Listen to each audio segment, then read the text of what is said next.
Hi, Joe Stowell here. Thanks for clicking and dragging yourself all the way to Strength for the Journey. You know, in a world that is so often disappointing, there's one word that really rings true. The word? It's hope. Hope is one of the great gifts that God gives to us. The hope of His mercy and His grace. I think of Psalm 51:1, where the psalmist writes, "Have mercy on me, O God, according to your unfailing love.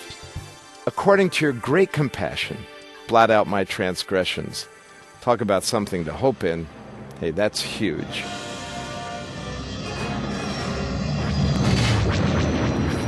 Any Star Wars fans out there? If you are, you remember the opening scenes of the first movie, which began with a laser battle between a little spaceship, you know, the good guys, and this huge, ominous Imperial Star Destroyer. You guessed it, those are the bad guys. Well, the camera cuts to the inside of the ship, and we see Princess Leia and her loyal fighters quickly overpowered by Darth Vader and his minions. The situation is dire, and our heroine has time only to pass a message on to her faithful robot, R2-D2, who is then jettisoned to safety on a nearby planet along with his uptight buddy, C-3PO. The droids end up in the care of Luke Skywalker, who discovers Leia's message. Help me, Obi-Wan Kenobi.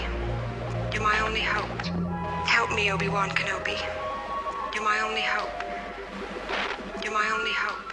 You know, that little phrase encapsulates David's plea in the first verse of Psalm 51. After fighting a year-long battle against the forces of darkness in his own heart, he had reached a point of desperation. Finally, he admitted that he could not overcome the guilt of his sin by his own cleverness, charm, or position, nor could his inner turmoil be quieted by a clever spin from some PR department.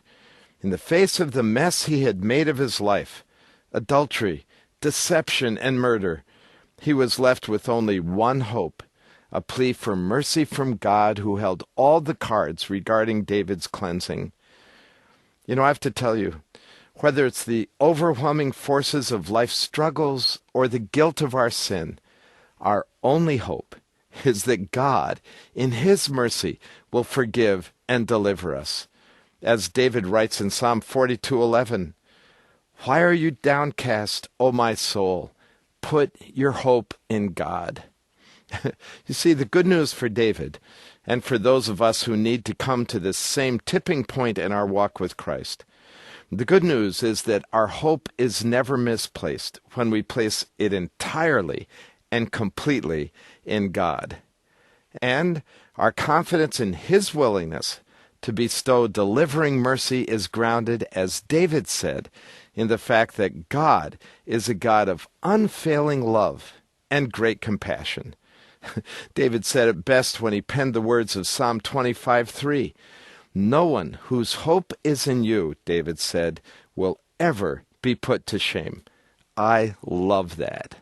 So, in the midst of the turmoil of life and in the mire of our own sinfulness, one simple prayer offers us the promise of rescue and deliverance. Help me, Lord Jesus. You are my only hope.